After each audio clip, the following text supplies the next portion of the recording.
Hello everyone, আজকে তোমাদের সাথে একটা নতুন ভিডিও শেয়ার করছি। Learn to learn to draw shapes. কীভাবে এই স্টেপ বাই স্টেপ ড্রয়িংটা শিখবে। তো একদম বিগিনিং স্টেজে যখন ড্রয়িং আমরা শিখছি, তো সেই টাইমিংয়ে যদি এইভাবে আমরা স্টেপ বাই স্টেপ শুরু করি, it's good to learn how to draw. তো ফার্স্ট যদি সার্কেল, স্কোয়ার, রেক্ট্যাঙ্গেল এগুলো আমরা কিভাবে ড্র করব।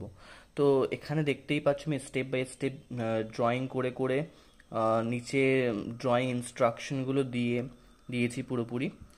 তো সার্কেলে স্টেপ 1 অ্যান্ড স্কোয়ারেও step 1 2 3 and rectangle how to draw rectangle shape step 1 2 3 আমি পার্ট পার্ট বাই দিয়ে দিয়েছি, ভালো করে ভিডিওটা দেখিয়েও দিচ্ছি। এগুলো স্টেপ বাই স্টেপ প্র্যাকটিস করতে পারো। আমি আরও পরপর ডেইলি বেসিস ট্রাই করব, আরও নতুন নতুন ড্রয়িং ভিডিও আপলোড করব। অ্যান্ড তোমরা স্টেপগুলো ফলো করে করে you can learn how to draw those kind of things. Request করবো চ্যানেলটা ভালো লাগলে অবশ্যই লাইক করো, কমেন্ট করো অ্যান্ড শেয়ার করো। Thank you.